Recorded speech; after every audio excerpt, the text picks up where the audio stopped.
சரி, இன்றைக்கி 1 கொரிந்தியர் 10ஆம் அதிகாரம் பார்க்கலாம். பார்த்தீங்கன்னா முதல் 4 வசனங்கள் ஒரு பகுதி, 4 வசனங்கள் ஒரு பகுதி. அந்த முதல் வசனம் பின்பகுதியாக தலைப்பாக போட்டுக்கலாம். நம்முடைய பிதாக்கள் எல்லாரும் மேகத்துக்கு கீழாக இருந்தார்கள். ஸோ அதை வேணால் தலைப்பாக போட்டு வச்சுக்கோங்க, சரிங்களா? ஸோ நம்முடைய பிதாக்கள் எல்லாரும் மேகத்துக்கு கீழாக இருந்தார்கள், அதை வேணால் தலைப்பாக போட்டு வச்சுக்கோங்க. முதல் 4 வசனங்கள் ஒரு பகுதி. முதல் வசனத்தை வாசிக்கிறேன் நான். இப்படி இருக்க சகோதரரே, நீங்கள் எவைகளை அறிய வேண்டும் வென்றிருக்கிறேன் என்றால், நம்முடைய பிதாக்கள் எல்லோரும் மேகத்துக்கு கீழாக இருந்தார்கள், எல்லோரும் சமுத்திரத்தின் வழியாய் நடந்து வந்தார்கள். ஸோ இதில் பார்த்தீங்கன்னா இப்படி இருக்கு அப்படின்னு சொல்லி போட்டிருக்கு. அப்போ முன்னாடி அதிகாரத்தில் பார்த்தீங்கன்னா அந்த முன்னாடி அந்த 25ஆம் வசனத்தில் 24ஆம் வசனத்துலேருந்து 27ஆம் வசனம் வரைக்கும் பார்த்தீங்கன்னா அந்த 27ஆம் வசனத்தை பார்த்தீங்கன்னா சொல்கிறாரு, மற்றவர்களுக்கு பிரசங்கம் பண்ணுகிற நான் தானே ஆகாதானே போகாதபடிக்கு என் சரீரத்தை ஒடுக்கி கீழ்ப்படுத்துகிறேன் அப்படின்னு சொல்லி சொல்கிறார்.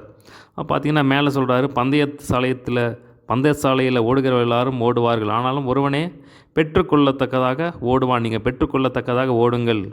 பார்த்திங்கன்னா இந்த 25ஆம் வசனத்தை சொல்கிறாரு, பந்தயத்திற்கு போராடுகிற யாவரும் எல்லாவற்றிலையும் இச்சையடக்கமாக இருப்பார்கள் அப்படின்னு சொல்லி சொல்கிறார். ஸோ பார்த்திங்கன்னா அந்த மாதிரி நீங்கள் உங்கள் ஊழியத்தை செய்கிறீங்க, நீங்கள் அழைக்கப்பட்டதை எல்லாம் செய்கிறீங்க. அப்போ பார்த்தீங்கன்னா நீங்கள் இச்சையடக்கம் உள்ளவர்களாக இருக்கீங்களா, தேவ வசனத்துக்கு கீழ்ப்படுங்கிறீங்களா அப்படிங்கிற மாதிரி இந்த இடத்த சொல்கிறார். அதெல்லாம் பார்த்தீங்கன்னா அதான் சொல்கிறார், மற்றவர்களுக்கு பிரசங்கம் பண்ணுகிற நான் தானே ஆகாதவனாய் போகாதபடிக்கு சரீரத்தை ஒதுக்கி நான் மற்றவங்களுக்கு இச்சையடக்கமாக விபச்சாரம் செய்யாத, வேஸ்தனம் பண்ணாத, விக்கிரக செய்யாத அப்படின்னு சொல்லி நான் மற்றவங்க சொல்கிறேன், அதேபடி நானும் அதற்கு கீழ்ப்படுகிறவனாக இருக்கேன் அப்படின்னு சொல்லி சொல்கிறார். ஸோ அதை பேஸ் பண்ணி தான் இங்கே கீழே சொல்கிறார், சரிங்களா?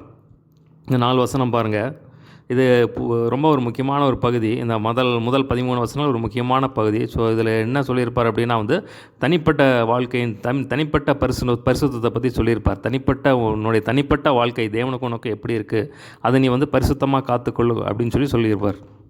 முதல் 4 வசனம் பாருங்கள். இப்படி இருக்க, அதான் மேலே இருக்கிற இச்சையடக்கத்தை பற்றி சொல்கிறார். இச்சையடக்கம் உள்ளவங்களாக இருங்க. ஏன் பார்த்தீங்கன்னா நீங்கள் ஜீவக்கிரத்தை நோக்கி பரலோகத்துக்கு அழைப்புக்கு அழைக்கப்பட்டிருக்கீங்க, சரிங்களா? நித்திய ஜீவனுக்கு பெற்றுக்கொள்ளும்படியாக அழைக்கப்பட்டிருக்கீங்க. அதனால் நீங்கள் இச்சையடக்கம் உள்ளவர்களாக ஒழுங்கான உங்கள் ஓட்டத்தை ஓடினீங்கன்னா தான் நீங்கள் அதை பெற்றுக்கொள்ள முடியும். அதனால் தனிப்பட்ட நபராக நீங்கள் தேவ வசனத்துக்கு கீழ்ப்படிந்திருங்க, இச்சையடக்கம் உள்ளவர்களாக இருங்க, வேத வசனத்துக்கு கீழ்ப்படிந்தவர்களாக இருங்க அப்படிங்கிற மாதிரி அந்த காரியத்தை இதை சொல்கிறார், சரிங்களா? அப்போ அது விளக்கும்படியாக அந்த பழைய ஏற்பாட்டு பரிசுத்தவான்கள் எப்படி இருந்தாங்க, ஸோ அந்த காரியத்தை இந்த இடத்துல சொல்கிறார். சொல்லி இந்த இடத்துல விளக்குவார். சொல்கிறேன் பாருங்கள். முதலாம் வசனம் பாருங்கள். இப்படி இருக்க சகோதரரே, நீங்கள் எவைகளை அறிய வேண்டுமென்று இருக்கிறேன் என்றால், நம்முடைய பிதாக்கள் எல்லாரும் மோசேக்கு கீழாக மேகத்துக்கு கீழாக இருந்தார்கள், எல்லோரும் சமுத்திரத்தின் வழியாய் நடந்து வந்தார்கள், எல்லோரும் மோசேக்குள்ளாக மேகத்தினாலும் சமுத்திரத்தினாலும் ஞானஸ்தானம் பண்ணப்பட்டார்கள். முதலாம் வசனம் பாருங்கள். நம்முடைய பிதாக்கள் எல்லாரும் மேகத்துக்கு கீழாக இருந்தார்கள். ஸோ நம்முடைய பிதாக்கள் எல்லாரும் அப்படின்னா பழைய ஏற்பாட்டில் பழைய ஏற்பாட்டில் இருக்கிற அந்த இஸ்ரவேல் ஜனங்களை குறிக்குது, சரிங்களா? அப்போ இஸ்ரவேல் ஜனங்களை குறித்து சொல்கிறார். அவர்கள் எல்லோரும் மேகத்துக்கு கீழாக இருந்தார்கள். ஸோ பார்த்தீங்கன்னா நம்ம என்னென்னா ஆவியானவர் நடத்துகிறத நம்ம அந்த இடத்துல பார்க்குறோம். எல்லாம் மேகஸ்தங்கம் அக்னிஸ்தங்கம் வழி நடத்தினதை நம்ம அந்த இடத்துல பார்க்குறோம். மேகத்துக்கு கீழாக இருந்தாங்கன்னு சொல்கிறார். எல்லோரும் சமுத்திரத்தின் வழியாக நடந்து வந்தார்கள். ஸோ சமுத்திரத்தின் வழியாகனா அந்த பார்வோன் துரத்தும் போது என்ன ஆகும்னா செங்கடலை கடந்து வந்தாங்க. ஸோ அதுதான் இந்த இடத்துல சொல்கிறார். சமுத்திரத்தின் வழியாக நடந்து வந்த ஆண்டவர் மோசையை பார்த்து கையை நீட்டு அப்படின்னாரு, கோலை நீட்டு அப்படிங்கிறாரு. கோலை நீட்டினோடனே என்ன ஆகுது அப்படின்னா சிவந்த சமுத்திரம் 2ஆக பிளக்குது. ஸோ அதுதான் இந்த இடத்துல சொல்கிறார். அந்த பிளக்கப்பட்ட அந்த சமுத்திரத்தின் வழியாக இஸ்ரவேல் ஜனங்கள் நடந்து போனாங்க. அதுதான் இந்த இடத்துல சொல்கிறார். எல்லோரும் மோசேக்குள்ளாக மேகத்தினாலும் சமுத்திரத்தினாலும் ஞானஸ்தானம் பண்ணப்பட்டார்கள். ஸோ அதை அந்த செங்கடலை கடந்தது அதை ஒரு ஞானஸ்தானத்துக்கு அடையாளமாக சொல்கிறார். எல்லோரும் ஒரே ஞான போஜனத்தை புசித்தார்கள், எல்லோரும் ஒரே ஞானப்பானத்தை குடித்தார்கள். எப்படியெனில் அவர்களோட கூட சென்ற கண்மலையின் தண்ணீரை குடித்தார்கள், அந்த கண்மலை கிறிஸ்துவே. ஸோ பார்த்தீங்கன்னா 3ஆம் வசனம் பாருங்கள். எல்லோரும் ஞான போஜனத்தை புசித்தார்கள். ஸோ பார்த்தீங்கன்னா யாத்திராமத்தில் பார்க்குறோம், ஆண்டவர் பல்லவத்திலேருந்து மன்னாவை கொடுத்தார், சரிங்களா? புதிய ஏற்பாடில் பார்க்குறோம், நான் ஜீவப்பம் நானே அப்படின்னு சொல்லி சொல்கிறார். ஸோ பார்த்தீங்கன்னா இந்த மன்னாவை புசிச்சார். ஸோ தேவன் அப்படியே அதாவது நம்ம வேதத்தில் பார்க்குறோம், தூதர்களின் அப்பமாகிய தூதர்களின் அப்பத்தை சாப்பிட்டாங்க அப்படின்னு சொல்லி பார்க்குறோம். ஸோ பார்த்தீங்கன்னா புதிய ஏற்பாட்டில் சொல்லும்போது நானே அந்த மன்னா அப்படின்னு சொல்லி நானே ஜீவ அப்பம் அப்படின்னு சொல்லி சொல்கிறார். ஸோ அதை தேவன் அவர்களுக்கு கொடுத்தாரு. அதான் ஞான போஜனத்தை புசித்தார்கள்னு சொல்லி சொல்கிறார். எல்லோரும் ஒரே ஞானபானத்தை குடித்தார்கள். ஸோ பார்த்தீங்கன்னா எப்படி எனில் அவர்களோட கூட சென்ற கண்மலையின் தண்ணீரை குடித்தார்கள். அந்த கண்மலை கிறிஸ்துவே. ஸோ ஒரு இடத்துல பார்த்தீங்கன்னா அவங்களுக்கு தண்ணி இல்லாமல் போயிடுச்சு. உடனே பார்த்தீங்கன்னா மோசே கிட்ட சொல்கிறாங்க. உடனே மோசன் தேவனை ஆண்டவர் சொல்கிறாரு, நீ என் கண்மலையை பார்த்து பேசு அப்படிங்கிறாரு. இப்போ பார்த்தீங்கன்னா கண்மலையிலேருந்து தண்ணீர் வருது. சரிங்களா? அப்போ கண்மலையிலேருந்து தண்ணீர் வந்து அந்த தண்ணீரை வந்து குடித்தாங்க. ஸோ பார்த்தீங்கன்னா தேவன் கூடவே வந்ததை நம்ம இந்த இடத்துல பார்க்குறோம். ஸோ இந்த 4 வசனத்தில் என்ன சொல்வார் அப்படின்னா பார்த்தீங்கன்னா தேவன் வந்து அவங்கள அவ்வளோவா வந்து ஆசீர்வதித்து வச்சுருந்தார். ஸோ ஆண்டவர் சொல்கிறாரு, உங்களை மற்ற ஜனங்களை விட்டு பிரித்தெடுத்தேன் அப்படின்னு சொல்கிறார். ஸோ இவ்வளவா வந்து ஆவிக்குரிய வாழ்க்கையில் தேவன் அந்த இஸ்ரவேல் ஜனங்களை வந்து ஆசீர்வதிச்சிருந்தார் அப்படின்னு சொல்கிறார். ஸோ பார்த்தீங்கன்னா பரிசுத்தாவியானவர் நடத்தினார். ஞானஸ்தானம் நம்ம எப்படி புதிய ஏற்பாட்டு காலத்தில் ஞானஸ்தானம் பெற்றவர்கள் சில ஆசீர்வாதங்கள் இருக்குது. அந்த மாதிரி வந்து அதுக்கு ஒப்பனையாக சொல்கிறார். அந்த மாதிரி அவங்க ஞானஸ்தானம் டைரெக்டாக தண்ணியில் முக்கிய ஞானஸ்தானம் எடுக்கலைனாலும் அப்படிப்பட்ட ஒரு கிருபையை வந்து அவங்க பெற்றிருந்தாங்க. சரிங்களா? அப்போ அந்தளவுக்காக வந்து ஆவிக்குரிய வாழ்க்கையை நல்லா வந்து ஆண்டவர் நல்லா ஆசீர்வதித்து போஷித்து வச்சுருந்தார். பரலோக மன்னாவை கொடுத்தாரு. அந்த ஞான கண்மலையின் பானத்தை குடித்தாங்க அப்படின்னு சொல்லி நம்ம அந்த இடத்த போட்டுக்கோம். ஸோ இந்த 4 வசனத்தில் என்ன சொல்கிறார் அப்படின்னா தேவன் வந்து ஆவிக்குரிய வாழ்க்கையில் அவங்கள நல்லா வந்து ஆசீர்வதித்து போஷித்து நல்லா வச்சுருந்தார். அதாவது ஸ்பிரிச்சுவலாக நல்லா ஸ்ட்ராங்காக வச்சுருந்தார். ஆனால் அப்படி இருந்தும் அவங்க வந்து கீழ்ப்படியில். அதை தான் இந்த இடத்துல சொல்ல வர்றாரு. சரிங்களா? ஸோ இந்த இடத்துல அந்த 4ஆம் வசனத்தில் பார்த்தீங்கன்னா எப்படி எனில் அவர்களோட கூட சென்ற ஞான கண்மலையின் தண்ணீரை குடித்தார்கள். அந்த கண்மலை கிறிஸ்துவே. சரிங்களா? ஸோ சிலர் என்ன நினைக்கிறாங்க அப்படின்னா வந்து அந்த இப்போ கிறிஸ்து கூடவே வந்தார்ப்பா. தேவன் வந்து கூடவே அந்த மேகஸ்தம்பம் அக்னிஸ்தம்பம் அவங்களை விட்டு விலகவே இல்லை. இப்போ தேவன் கூடவே வந்து அவங்களை நடத்தினதை நம்ம ஆண்டவர் சொல்கிறாரு, ஒரு தகப்பன் சுமப்பது போல் உங்களை இவ்விடத்துக்கு வரைக்கும் நான் சுமந்து கொண்டு வந்தேன். ஸோ தேவன் கூடவே வந்தார். ஸோ அவ்வளவா தேவன் வந்து அவங்கள ஆசீர்வதித்து வச்சுருந்தார். ஆனால் பார்த்தீங்கன்னா அதில் வந்து அவங்க கனி கொடுக்கல. அதுதான் வந்து ஆண்டவர் வருத்தப்பட்டு இந்த இடத்துல சொல்கிறார். ஸோ நிறைய பேர் என்ன விசுவாசிக்கிறாங்க அப்படின்னா அந்த கண்மலை வந்து அவங்க கூடயே வந்துச்சு அப்படின்னு சொல்லி விசுவாசிக்கிறாங்க. ஸோ சில வேத பண்டிதர்கள் வந்து அப்படியா வந்து விசுவாசிக்கிறாங்க. ஆனால் அது எந்தளவுக்கு உண்மைன்னு தெரியல. அந்த கண்மலை வந்து அவங்க கூடயே வந்துச்சு. அப்போ எப்பப்பெல்லாம் அவங்களுக்கு தண்ணி தேவைப்பட்டுச்சோ அந்த கண்மலையிலேருந்து தண்ணி வந்துச்சு அப்படின்னு சொல்கிறாங்க. ஸோ அது எந்த அளவுக்கு உண்மை அப்படின்னு சொல்லி நமக்கு தெரியாது. சரிங்களா? அப்படி கருதுகிறவர்கள் உண்டு. சரிங்களா? 5ஆம் வசனம் பாருங்கள். அடுத்த 5ஆம் வசனத்திலிருந்து 13ஆம் வசனம் வரைக்கும் அடுத்த பகுதி. அந்த 6ஆம் வசனம் பின்பகுதியை தலைப்பாக போட்டு வச்சுக்கலாம். இவைகள் நமக்கு திருஷ்டாந்தங்களாக இருக்கிறது. சரிங்களா? 5 முதல் 13 வரை அடுத்த பகுதி. அந்த 6ஆம் வசனம் பின்பகுதியை தலைப்பாக போட்டு வச்சு இவைகள் நமக்கு திருஷ்டாந்தங்களாக இருக்கிறது. சரிங்களா? அப்போ இந்த 4 வசனத்தில் என்ன சொல்கிறாரு அப்படின்னா தேவன் வந்து அந்த இஸ்ரவேல் ஜனங்களை நல்லா ஆவிக்குரிய வாழ்க்கையில் நல்லா ஆசீர்வதித்து வச்சுருந்தார். நல்லா ஆவிக்குரிய ஆகாரம் கொடுத்து வச்சுருந்தார். சரிங்களா? ஆவிக்குரியவரும் நல்லா திடமாக வச்சுருந்தார். ஆனாலும் 5ஆம் வசனம் பாருங்கள், அப்படி இருந்தும் அவர்களில் அதிகமான பேர்களிடத்தில் தேவன் பிரியமாக இருந்ததில்லை. ஆதலால் வனாந்திரத்திலே அவர்கள் அழிக்கப்பட்டார்கள். ஸோ அந்த இடத்துல பார்க்குறோம், ஆதலால் வனாந்திரத்திலே அவர்கள் அழிக்கப்பட்டார்கள். ஸோ பார்த்திங்கன்னா இவ்வளோ, அதாவது ஒரு செடி இருக்குதுன்னு வச்சுக்கோங்க. ஒரு செடி, ஒரு மரம் வரும். மரத்தை வச்சு அதுக்கு தண்ணி ஊற்றி அதுக்கு எரு போட்டு அது கொத்தி நல்லா தண்ணி விட்டு அது நல்ல பழங்கள் கொடுக்குன்னு சொல்லி காத்துட்டு இருக்கும்போது அது ஆகாத பழங்களை கொடுத்துச்சுன்னா அது எப்படி இருக்கும் பாருங்களேன். கனியே கொடுக்கலான்னு எப்படி இருக்கும். ஸோ அந்த மாதிரி தான் இந்த இடத்துல சொல்கிறார். அதுக்கு செய்ய வேண்டியது இப்போ அந்த மாதிரி வந்து தேவன் ஆவிக்குரிய காரியத்தில் எல்லாமே கொடுத்து வச்சு அது நல்ல கனி கொடுக்குன்னு சொல்லி எதிர்பார்த்துட்டு இருக்கும்போது அது கசப்பான கனிகள் கொடுத்துச்சு இல்லை கனியே கொடுக்காம இருந்துச்சுன்னா எப்படி இருக்கும்? அவங்க பார்த்தீங்கன்னா எல்லாம் முரட்டாட்டம் பண்ணாங்கன்னா எப்படி? ஸோ அதுதான் அந்த மாதிரி வந்து இந்த வேதனையாக அந்த இடத்துல சொல்கிறார். அந்த மாதிரி வந்து நீங்கள் அப்படி இருக்காதீங்க. இவங்கெல்லாம் வந்து திருஷ்டாந்தமாக வச்சுருக்கு, உதாரணமாக வச்சுருக்கு. அதனால் வந்து நீங்கள் வந்து ஜாக்கிரதையாங்க. உங்கள் பரிசுத்த வாழ்க்கையை பரிசுத்தமாக வந்து நீங்கள் வந்து உங்கள் பரிசுத்தத்தை காத்துக்கொள்ளுங்கிற மாதிரி சொல்கிறார் இந்த இடத்துல. அப்படி இருந்தும் அவர்களில் அதிகமான பேர்களிடத்தில் தேவன் பிரியமாக இருந்ததில்லை. ஆதலால் மனாந்திரத்திலே அவர்கள் அழிக்கப்பட்டார்கள். அவர்கள் இச்சித்தது போல நாமும் பொல்லாங்கானவைகளை இச்சியாதபடிக்கு இவைகள் நமக்கு திருஷ்டாந்தங்களாக இருக்குது. சரிங்களா? அப்போ பார்த்தீங்கன்னா அவங்க இச்சிக்கச்சமாக நீங்கள் இச்சிக்காதீங்க அப்படின்னு சொல்கிறார்.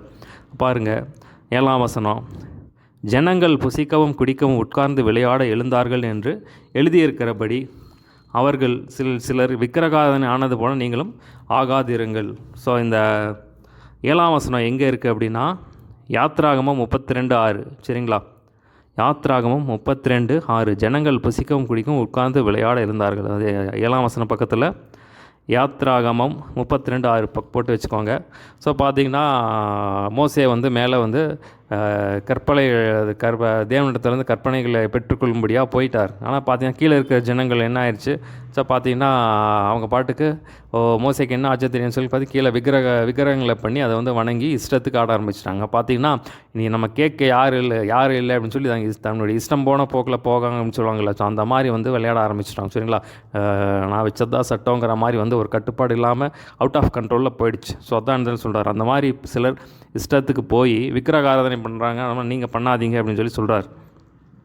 8ஆம் வசனம் பாருங்கள். அவர்களில் சிலர் வேசித்தனம் பண்ணி ஒரே நாளில் 23,000 பேர் விழுந்து போனார்கள். அதுபோல் நாமும் வேசித்தனம் பண்ணாதிருப்போமாக. ஸோ இது எங்கே இருக்குன்னா கிட்டத்தட்ட இது வந்து என்னாகும் 25ஆம் அதிகாரத்தில் இருக்குது. சரிங்களா, அப்போ பார்த்தீங்கன்னா வேசித்தனம் பண்ணி 23, அதில் பார்த்தீங்கன்னா 24,000 பேர்னு சொல்லி போட்டிருக்கும். கிட்டத்தட்ட பார்த்தீங்கன்னா 23,000லேருந்து 24,000த்துக்குள்ளே ஏதாவது ஒரு தனிப்பட்ட ஒரு நம்பராக இருக்கும். சரிங்களா, அதனால் பார்த்தீங்கன்னா அத்தனை பேர் வந்து ஒரே நாளில் வேசித்தனம் பண்ணி ஒரே நாள் அத்தனை பேர் விழுந்து போயிட்டாங்கன்னு சொல்லி பார்ப்போம். நீங்களும் வேசித்தனம் பண்ணாதீங்கன்னு சொல்லியிருக்கு பாருங்கள். அப்போ இதெல்லாம் நமக்கு சிஸ்டாங்கமாக வந்து சொல்கிறார். ஸோ அதை தான் இது இவ்வளவா சொல்கிறார். இவ்வளோ காரியங்களை ஏன் சொல்கிறார் அப்படின்னா, தனிப்பட்ட ஜீவியம் பரிசுத்தமாக இருக்கணும், அதுதான் ரொம்ப முக்கியம். சரிங்களா, நம்ம தனிப்பட்ட ஜீவியம் பரிசுத்தமாக இருந்தால் நம்ம செய்கிற ஊழியமெல்லாம் ரெண்டாவது. நம்ம செய்கிற ஊழியமும் நம்ம வேலை, நம்ம தாளந்து, நம்ம பணம் எல்லாமே வந்து ரெண்டாவது தான், ரெண்டாம் பட்சம்தான். நம்ம தேவ வசனத்துக்கு பிரியமாக இருந்தால் மட்டும்தான் நம்ம பரலோகத்துக்கு போய் சேர முடியும். சரிங்களா, பார்த்தீங்கன்னா அந்த வேசித்தனம், விபச்சார வேசித்தனம் தான் நரகத்துக்கு போகிற லிஸ்ட்டில் ஃபஸ்ட்டில் இருக்கிறது இந்த விபச்சாரம் வேசித்தனம் தான். சரிங்களா, அப்போ வந்து நம்ம ரொம்ப இதில் எச்சரிக்கையாக இருக்க வேண்டியது ரொம்ப ரொம்ப முக்கியமான ஒரு காரியமாக இருக்குது பாருங்கள். வேசித்தனம் பண்ணி ஒரே நாளில் 23,000 பேர் விழுந்து போனாங்க அப்படின்னு சொல்லி இந்த இடத்துல சொல்கிறார். இந்த மாதிரி நீங்களும் வேசித்தனம் பண்ணாதீங்கன்னு சொல்கிறார். அவர்களில் சிலர் கிறிஸ்துவை பரீட்சை பார்த்து பாம்புகளால் அழிக்கப்பட்டார்கள். அதுபோல் நாமும் கிறிஸ்துவை பரீட்சை பாராதிருப்போமாங்க. சில பேர் வந்து இது வந்து எங்கே இருக்குன்னா என்னாகமம் 21ஆம் அதிகாரத்தில் இருக்குது. ஸோ பார்த்திங்கன்னா அவன் தேவனை பரீட்சையை பார்த்தாங்க. அவனே பார்த்திங்கன்னா ஆண்டவர் என்ன பண்ணுறாரு, கொள்ளிவாய் சர்ப்பங்களை அனுப்புகிறார். ஸோ பார்த்திங்கன்னா அந்த இடத்துல நிறைய பேர் அழிக்கப்பட்டாங்க அப்படின்னு சொல்லி நீங்கள் அந்த மாதிரி தேவனை பரீட்சை பார்க்காதீங்க அப்படின்னு சொல்கிறார். 10ஆம் வசனம் பாருங்கள். அவர்களில் சிலர் முறுமுறுத்து சங்காரக்காரனாலே அழிக்கப்பட்டார்கள். அதுபோல் நீங்களும் முறுமுறுக்காதிருங்கள். ஸோ முறுமுறுப்பு தேவனுக்கு விரோதமான ஒரு முறுப்பு. அதை பார்த்திங்கன்னா தேவன் வந்து ரொம்ப அருவருக்கா. இது பார்த்திங்கன்னா என்னாகும் 14 இருக்குது, 16 இருக்குது. நிறைய இடத்துல வந்து அவங்க முறுமுறுத்துட்டே இருந்தாங்க. ஸோ என்ன தான் தேவன் அற்புதம் அடையாளம் செஞ்சாலும் அந்த பழைய காரியங்களெல்லாம் மறந்துட்டாங்க. பார்த்துட்டு ஐயோ ஆண்டவர் ஏன் இங்கே கொண்டு வந்தார், எங்களை எகிப்தில் வந்து ஒப்பு கொடுக்கறதுக்காக வந்து எங்களை இப்படி கொண்டு வந்தான்னு சொல்லி நிறையா முறுமுறுத்து தேவனுக்கு எதிர்த்த ஜனங்களை வணங்கா குலத்தில் ஜனங்களாக இருந்தாங்கன்னு சொல்லி நம்ம பார்க்குறோம். அந்த முறுமுறுப்பு வந்து தேவனுக்கு ஒரு அருவருப்பான ஒரு காரியமாக இருக்குது பாருங்கள். இந்த பார்த்திங்கன்னா அந்த பழைய தேவன் எவ்வளவா, ஆனால் அத்தனை அற்புதங்களும் அடையாளங்களை தேவன் அவ்வளவா செஞ்சும் அது வந்து தேவன் வந்து கண்ணார பார்த்தாங்க. சரிங்களா, அந்த 10 அற்புதங்களையும் கண்ணார பார்த்தாங்க, மண்ணாவை பார்த்தாங்க, மேகஸ்தம்பம் அக்னி ஸ்தம்பம் அவங்க கண்ணுக்கு முன்னாடியே நின்றுச்சு. பார்த்தீங்களா, பார்த்தீங்கன்னா அந்தளவுக்கா தேவன் வந்து அவ்வளோவா கிருபையாக வழி நடத்தின அத்தனை அற்புதங்கள் பார்த்தும் பார்த்தீங்கன்னா அந்த ஜனங்கள் வந்து புறுமுறுத்துக்கிட்டே இருந்தாங்க. தேவன் மேலே அவங்க வந்து விசுவாசமாக இல்லை பாருங்கள். 11ஆம் வசனம் பாருங்கள். இவைகள் எல்லாம் திருஷ்டாந்தங்களாக அவர்களுக்கு சம்பவித்தது. உலகத்தின் முடிவு காலத்திலும் நமக்கு எச்சரிப்புண்டாகும்படி எழுதப்பட்டிருக்கிறது.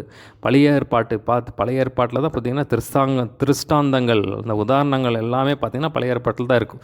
புதிய ஏற்பாட்டில் சம்பவங்கள், புதிய ஏற்பாட்டில் உபதேசங்கள் தான் இருக்கும். ஆனால் அதோடைய திருஷ்டாந்தங்கள் எல்லாமே பார்த்திங்கன்னா பழைய ஏற்பாட்டில் தான் எப்படி நடந்தாங்க, எப்படி தவறி போனாங்க, எப்படி தேவன் ஆசீர்வதிச்சார். ஸோ எல்லா திருஷ்டாந்தங்கள் எல்லாம் பழைய ஏற்பாட்டில் தான் இருக்கும். சரிங்களா, பழைய ஏற்பாட்டில் தான் இருக்கும். ஸோ இதெல்லாம் நமக்கு திருஷ்டாந்தங்களாக இருக்குது அப்படின்னு சொல்லி சொல்கிறார். இது நமக்கு எச்சரிப்பு உண்டாகும்போது எழுதப்பட்டிருக்குன்னு. இப்படி இருக்க தன்னை நிற்கிறவன் என்று எண்ணுகிறவன் விழாதபடிக்கு எச்சரிக்கையாக இருக்கணும். ஸோ இதுதான் நம்ம பார்த்திங்கன்னா இது தனிப்பட்ட நபர். இதுதான் நான் சொன்னேன் நான். சரிங்களா, இதுதான் சொல்கிறார். ஸோ இந்த அதிகாரத்தை என்ன சொல்கிறார் அப்படின்னா, இஸ்ரவேல் ஜனங்கள் தேவனை நல்லா ஆவிக்குரிய வாழ்க்கையில் ஆசீர்வதித்து வச்சுருந்தார். அவங்க கனி கொடுக்கணும், ஆனால் கொடுக்கல. எப்படி ஆயிட்டாங்க, விக்கிரக ஆராதனை பண்ணி விழுந்து போயிட்டாங்க, தேவனுக்கு கோபம் உண்டாக்குனாங்க, வேசித்தனம் பண்ணி விழுந்து போயிட்டாங்க, பரீட்சை பார்த்து நிறைய பேர் விழுந்து போயிட்டாங்க, முறுமுறுத்து பார்த்திங்கன்னா அவங்க எல்லாம் பார்த்திங்கன்னா அழிவு. அந்த இடத்துலலாம் பார்த்திங்கன்னா அழிவுன்னு சொல்லி நம்ம பார்க்கும். இவைகளெல்லாம் நமக்கு திருஷ்டாந்தங்களாக வைக்கப்பட்டிருக்கு. அதை பார்த்திங்கன்னா தன்னை நிற்கிறவன் என்று எண்ணுகிறவன் விழாதபடி எச்சரிக்கையாக இருக்க கடவுள்னு சொல்லி சொல்கிறப்போ நம்ம தேவனோடு உள்ளவரும் நம்ம யோவான் 15ஆம் அதிகாரத்தில் பார்க்குறோம். எங்கள் தேவனோடு வந்து நெருங்கி இருந்தால் தான் என்ன பண்ணணும், கனி கொடுக்க முடியும், தேவனுக்கு பிரியமான வாழ்க்கை வாழ முடியும். பாருங்கள் 13ஆம் வசனம் பாருங்கள், முக்கியமான வசனம். மனுஷருக்கு நேரிடுகிற சோதனையே அல்லாமல் வேறே சோதனை உங்களுக்கு நேரிடவில்லை. தேவன் உண்மையுள்ளவராக இருக்கிறார். உங்கள் திராணிக்கு மேலாக நீங்கள் சோதிக்கப்படுவதற்கு அவர் இடம் கொடாமல் சோதனையை தாங்கத்தக்கதாக சோதனையோடு கூட அதற்கு தப்பித்து கொள்ளும்படியான போக்கையும் உண்டாக்குவார். ஸோ அது அற்புதமான வசனம் பாருங்கள். மனுஷருக்கு நேரெடுக்கிற சோதனையே இல்லாமல் வேறே சோதனை, இந்த மாதிரி சோதனைகள் நிறையா வரும். சரிங்களா? பார்த்திங்கன்னா விக்கிரகாராதனை பண்ணுங்கிற சோதனை வரும், வேசித்தனம் பண்ணுங்கிற சோதனை வரும், விபச்சாரம் பண்ணுங்கிற சோதனை வரும், முறுமுறுக்கணுங்கிற சோதனை வரும். ஸோ அநேக சோதனைகள் வரும். பார்த்திங்கன்னா நம்ம தேவனோட சார்ந்து இருக்கும்போது தேவன் எல்லாவற்றிலிருந்து விடுதலை தர வல்லவராக இருக்கிறப்பாங்க. இப்போ மேலே இருக்கிறவங்களாம் பார்த்திங்கன்னா சோதிக்கப்பட்டு விழுந்து போயிட்டாங்க. சரிங்களா? அப்போ பார்த்திங்கன்னா சோதனைகள் வரும். பார்த்திங்கன்னா இப்போ தேவனை நம்ம பிடிச்சி கொள்ளணும் பாருங்கள். ஆனால் வேதம் சொல்லுது தேவன் உண்மையுள்ளவராக இருக்கணும். ஆனால் வேதத்தில் பார்க்குறோம் அவர் தாமே சோதிக்கப்பட்டு பாடுபட்டதால் சோதிக்கப்பட உதவி செய்ய வல்லவராக இருக்கிறார். இப்போ பார்த்திங்கன்னா இயேசு கிறிஸ்து சாத்தான் சோதித்தான். ஆனால் பார்த்திங்கன்னா சோதனையிலெல்லாம் இயேசு கிறிஸ்து ஜெயித்தார். ஏன்னா பார்த்திங்கன்னா இப்போ ஆவியானவர் உதவி செஞ்சார், பிதாவானவர் கூட இருந்தார். சரிங்களா? அப்போ பார்த்திங்கன்னா அவர் ஜெயித்தார். ஜெய கிறிஸ்து, அந்த ஜெய கிறிஸ்து தான் நம்மோடு கூட இருக்கிறார். அவர் நமக்கு உதவி செய்கிறார். ஆவியானவர் நம்ம கூட இருக்கிறார், நமக்கு உதவி செய்கிறார் பாருங்கள். ஸோ பார்த்திங்கன்னா என்ன காரியம் வேணும் நடக்கலாம் பாருங்கள். இப்போ பார்த்திங்கன்னா யோசேப்புக்கு பயங்கர ஒரு பாவ சோதனை வந்துச்சு. ஆனால் பார்த்திங்கன்னா அதுலேருந்து அவர் ஓடிட்டார் பாருங்கள். அப்போ தேவனுக்கு கிருபை கொடுக்குறார் பாருங்கள். அந்த கிருபை கொடுத்தோன்னே என்ன பார்த்தீங்கன்னா நீ போய் சோதனையில் விழுந்து மாட்டிக்கொள்ளும்படியா ஆண்டவர் என்றைக்குமே அப்படி பிடிச்சி தள்ள மாட்டார் பாருங்கள். இப்போ சோதனை வரும், சாத்தானை சோதிப்பான். எப்படியோ சோதனைகள் வருது. சரிங்களா? எப்படியோ சோதனைகள் வருது. ஆனால் சோதனை வராமல் இருக்கா? சோதனைகள் வரும். அதை நம்ம எப்படி ஹேண்டில் பண்ணுறோம், டேக்கிள் பண்ணுறோம். தேவனை சார்ந்து கொள்ளும்போது தேவன் கிருபை கொடுப்பார் பாருங்கள். அதில் தப்பித்து கொள்ளும்படியான போக்கை பார்த்தீங்கன்னா அதுலேருந்து யோசேப்பு தப்பிச்சு போயிட்டார் பாருங்கள். சரிங்களா? கிருபை, தேவன் கிருபையை சார்ந்து கொண்டதுனால, தேவனுக்கு பயந்ததுனால அவர் போயிட்டார் பாருங்கள். இப்போ தேவன் உதவி செஞ்சார் பாருங்கள். அதில் பார்த்தீங்கன்னா இப்போ திடீர்னு யாராவது ஒருத்தர் மறித்துடலாம், ஆனால் பார்த்தீங்கன்னா என்ன பண்ணுவோம் அப்படின்னு சொல்லி நம்ம கலங்க வேண்டியதில்லை. ஸோ அது ஒரு சோதனை தான். அப்போ தேவன் உண்மையுள்ளவராக இருக்கிறார். தேவன் அழைத்த தேவன் உண்மையுள்ளவர் கடைசி வரைக்கும் நடத்த பள்ளம். திடீர்னு பார்த்தீங்கன்னா ஒரு வேலை போயிடலாம். சரிங்களா? அப்போ நம்ம என்ன பண்ணுவோம், அடுத்து என்ன பண்ணுவோம்னா அது ஒரு சோதனை. சரிங்களா? அப்போ பார்த்திங்கன்னா நம்ம ஒன்றும் பயப்பட வேண்டியதில்லை. அப்போ தேவன் கூட இருக்காது. எல்லாவற்றுக்கும் நம்ம தேவனையே நோக்கி பார்க்கும்போது எல்லா அதை தாங்கத்தக்கதாக தப்பித்து கொள்ளும்படியான போக்கையும் உண்டு பண்ணுவார். திடீர்னு ஒரு வியாதி வந்துச்சு, நம்ம பயப்பட வேண்டியதில்லை. ஆண்டவரை நோக்கி பார்க்கும்போது தேவன் குணமாக்கி சுகமாக்கி முன்னேறி செல்ல செய்வார் பாருங்கள். சரிங்களா? திடீர்னு ஒரு நஷ்டம் வந்துச்சு, பிஸ்னஸ் பண்ணிகிட்டு இருக்கீங்க, திடீர்னு ஒரு நஷ்டம் வந்துச்சு, பார்த்தீங்களா? அது ஆண்டவரே எனக்கு உதவி செய்யுங்க அப்படின்னு உதவி செய்ய விட்டுட்டு போயிட மாட்டார் பாருங்கள். இப்போ பார்த்தீங்கன்னா ஆண்டவரே பரிபூர்ண சித்தத்துக்கு ஒப்பு கொடுக்குற ஆண்டவரே வழி நடத்துங்க அப்படின்னு சொல்லி எல்லாவற்றையும் ஆண்டவர் மாற்றி போட வல்லவராக. ஸோ எவ்வளோ பெரிய காரியங்கள் திடீர்னு என்ன வேணும் நடக்கலாம். சரிங்களா? திடீர்னு பெரிய பெரிய பிரச்சனைகள் என்ன வந்தாலும் சரி, என்ன மலைகள் வந்தாலும் சரி, வசனம் சொல்லுது தேவன் உண்மையுள்ளவராக இருக்கிறார். சரிங்களா? எது வந்தாலும் அவர் தாண்டி தான் வரணும். சரிங்களா? எது வந்தாலும் அவர் தாண்டி தான் வரணும். ஸோ அவர் கிருபையை சார்ந்து கொள்ளுங்கள், அவரை சார்ந்து கொள்ளுங்கள். ஆண்டவர் வாக்கு பண்ணியிருக்காரு. 1 தெசலோனிக்கேயர் பார்க்குறோம், உங்கள் ஆவி ஆத்மா சரீரம் முழுவதும் குற்றமற்றதாக இருக்கும்படி காப்பார். உங்களை அழைக்கிறவர் உண்மையுள்ளவர், அவர் அப்படியே செய்வார். ஸோ உண்மையுள்ள தேவன் நம்ம பரிசுத்தமாக காக்க வல்லவராக இருக்கிறார். சரிங்களா? அப்போ சோதனையிலேயே விழுந்து மூழ்கி போய் தேவன் விடுறதில்லை. சரிங்களா? அதுலேருந்து தூக்கி எடுத்து முன்னேறி செல்ல தேவன் கிருபை செய்கிறார் பாருங்கள். அதுவும் அந்த வசனம் போட்டிருக்கு, அவர் உண்மையுள்ளவராக இருக்கிறான்னு சொல்லி நம்ம பார்க்குறோம். சரிங்களா? அடுத்த பாருங்கள், 14ஆம் வசனத்திலிருந்து 22ஆம் வசனம் வரைக்கும் அடுத்த பகுதி. அந்த 14ஆம் வசனத்தை தலைப்பாக போட்டுக்கலாம். 14ஆம் வசனமே தலைப்பாக போட்டுக்கும். 14லேருந்து 22 வரைக்கும். ஆகையால் எனக்கு பிரியமானவர்களே விக்கிரகாராதனைக்கு விலகி ஓடுங்கள். ஸோ தலைப்பாக போட்டு வச்சுக்கோங்க. சரிங்களா? ஸோ அடுத்த சொல்கிறார் பாருங்கள், ஆகையால் எனக்கு பிரியமானவர்களே விக்கிரகாராதனைக்கு விலகி ஓடுங்கள். ஸோ விக்கிரகாராதனையில் ஓடிடுங்க அப்படின்னு சொல்கிறார். ஸோ பார்த்திங்கன்னா வேதத்தில் பார்த்திங்கன்னா 2-3 இடத்துல விலகி ஓடுங்கன்னு சொல்கிறார். ஸோ ஒன்று விக்கிரகாராதனைக்கு விலகி ஓடுங்கள்னு சொல்கிறாரு, வேசித்தனத்திற்கு விலகி ஓடுங்கள்னு சொல்கிறாரு. அதே மாதிரி பார்த்திங்கன்னா பணத்தாசைக்கு விலகி ஓடுங்கன்னு சொல்கிறாரு. பண ஆசை எல்லா தீமைக்கும் காரணமாக இருக்குது. அதனால் பார்த்திங்கன்னா ஐயோ நீயோ தேவ மனுஷனே இவைகளை விட்டு ஓடி இப்போ சுத்த இருதயத்தோடு தேவ பக்தியை நீதியை இதெல்லாம் விசுவாசத்தையும் அடையும்படி நாடு அப்படின்னு சொல்ல விட்டு ஓடு அப்படிங்கிறார். சரிங்களா? அப்போ பார்த்தீங்கன்னா சில காரியங்கள் ஓட வேண்டியதுன்னா விட்டு ஓடுங்க அப்படின்னு சொல்கிறார்.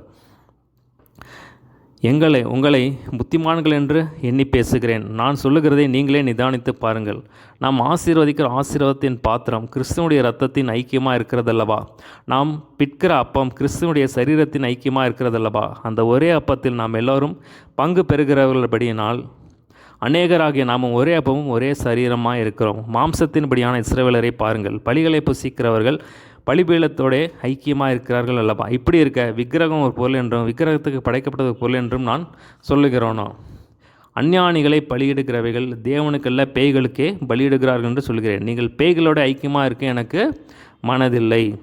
நீங்கள் கர்த்தருடைய பந்தியிலும் பேய்களுடைய கர்த்தருடைய பாத்திரத்திலும் பேய்களுடைய பாத்திரத்திலும் பானம் பண்ணக்கூடாதே. நீங்கள் கர்த்தருடைய போஜனத்துக்கும் பேய்களுடைய போஜனத்துக்கும் பங்குள்ளவர்களாக இருக்கக்கூடாதே. நாம் கர்த்தருக்கு எரிச்சலை மூட்டலாமா? அவரிலும் நாம் பலவான்களா?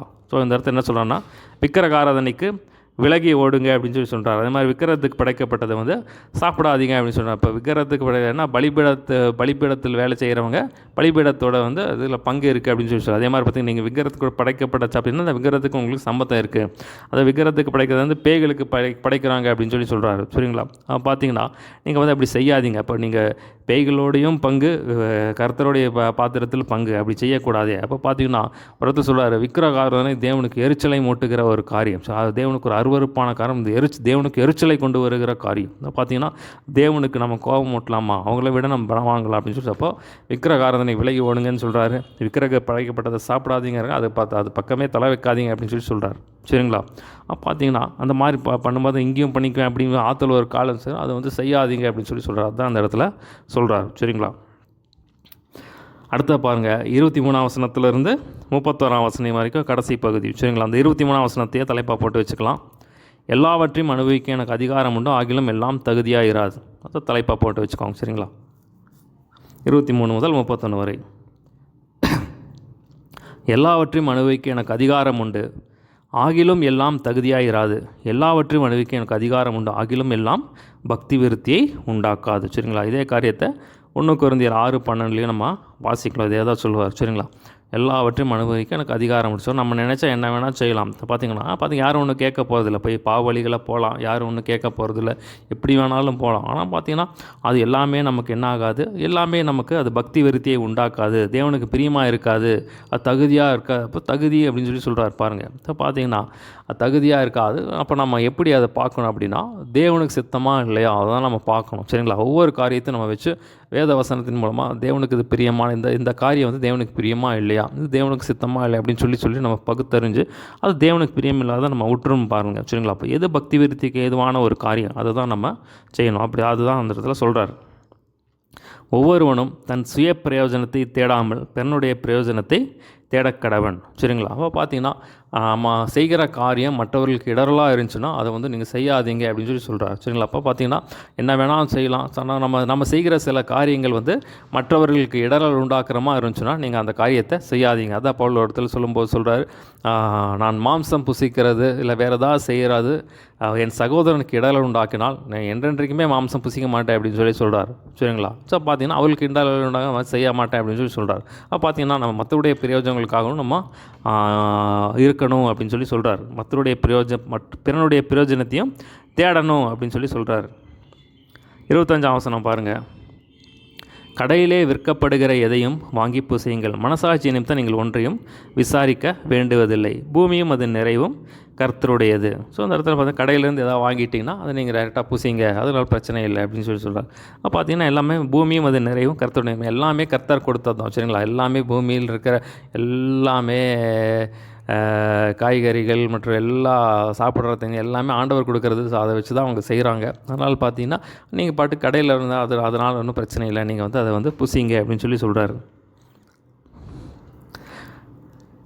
27ஆம் வசனம். அன்றியும் அவ்விசுவாசிகளில் ஒருவன் உங்களை விருந்துக்கு அழைக்கும் போது போக உங்களுக்கு மனதிருந்தால் மனசாட்சி நிமித்தம் ஒன்றையும் விசாரணை உங்கள் முன் வைக்கப்படுகிற எதையும் பூசிங்க. அவ்விசுவாசிக வீட்டுக்கு போகிறீங்க, ஸோ அந்த இடத்துல வைக்கும்போது ஏதாவது வச்சாங்கன்னா நீங்கள் வந்து சாப்பிடுங்க அப்படின்னு சொல்கிறார். ஆயினும் இது விக்கிரகங்களுக்கு படைக்கப்பட்டது என்று ஒருவன் உங்களுக்கு சொன்னால் அப்படி 60 நிமித்தம் மனசாட்சி நிமித்தமும் பூசியாதிருங்கள், பூமியும் அது நிறைவும் கர்த்தருடையது. ஸோ பார்த்தீங்கன்னா அவங்க எதாவது வச்சாங்கன்னா நீங்கள் சாப்பிடுங்க. ஆனால் வந்து இது விக்கிரகங்களுக்கு படைக்கப்பட்டதுன்னு அவங்க சொன்னாங்கன்னா அது நிமித்தம் நீங்கள் வந்து சாப்பிடாதீங்க அப்படின்னு சொல்லுவாங்க. ஆனால் மேலே தான் சொல்கிறாரு, விக்கிரகங்களுக்கு படைக்கப்பட்டது வந்து பார்த்தீங்கன்னா அது பேய்களுக்கு படைச்சிருக்காங்க, அது வந்து நீங்கள் சாப்பிட்டீங்கன்னா அது கர்த்தருக்கு எரிச்சல் உண்டாக்கும் அப்படின்னு சொல்லி சொல்கிறார். ஸோ பார்த்தீங்கன்னா விக்கிரகங்களுக்கு படைக்கப்பட்டது அப்படின்னு தெரிஞ்சால் அதை வந்து அவாய்ட் பண்ணிடுங்க அப்படின்னு சொல்லி சொல்கிறார்.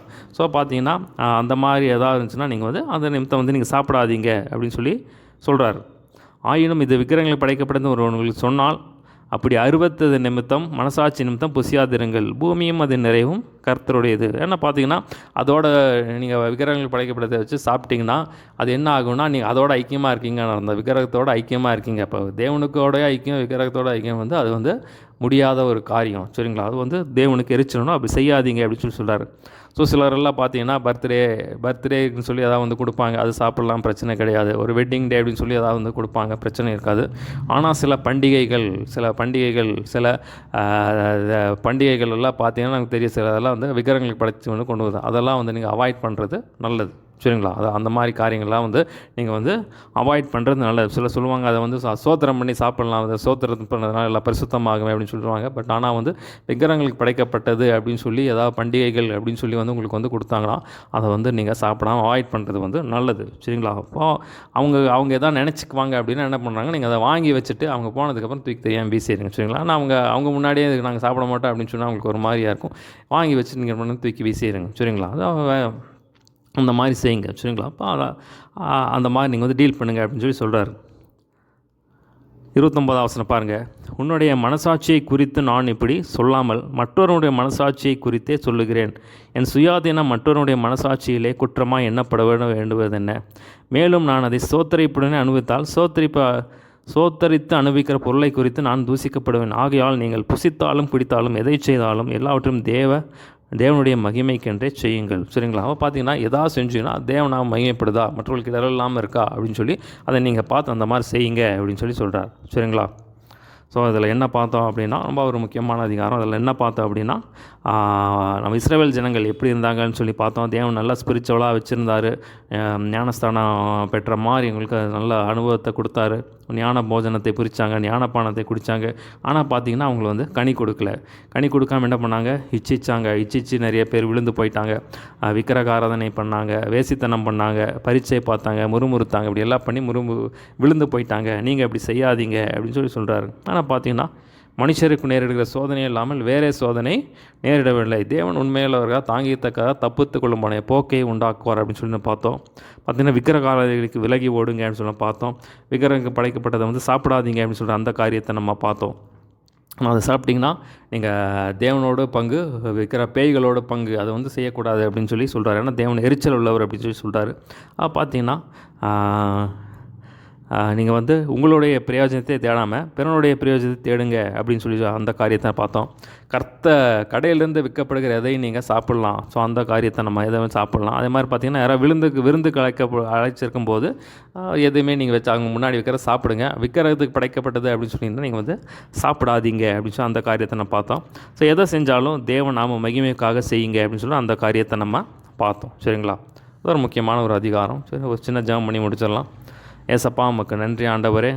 தேவனே, நீர் எங்களுக்கு கொடுத்த அந்த விலையேறப்பெற்ற ரட்சிப்புக்காய் நன்றி ஆண்டவரே. அந்த விலையேறப்பெற்ற அபிஷேகத்துக்காய் நன்றி ஆண்டவரே.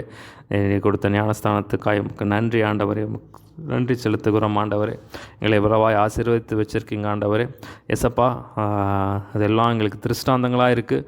நாங்கள் விழாதபடிக்கு எச்சரிக்கையாக இருக்க கர்த்தர் கிருபை செய்யும்படியாக ஜெபிக்கிறேன். எந்த சோதனையில் விழாதபடிக்கு கர்த்தர் கண்மணி போல காத்தரில் வேண்டும்படியாக ஜெபிக்கிறேன்ப்பா. நாங்கள் எதை செய்தாலும் ஏசப்பா உங்கள் நாம மகிமைக்காக செய்ய எங்களுக்கு கிருபை பாராட்டும். சொல்லப்பட்ட வசனங்கள் 100 எங்கள் வாழ்க்கையில் பெருகட்டும். கனி கொடுக்க கிருபை செய்யுங்க. துதி கன மகிமை ஆமக்கை செலுத்துகிறோம். இயேசுவின் நாமத்தை எல்லாவற்றும் கேட்குறோம். ஜீவன் நல்ல பிதாவே, ஆமென்.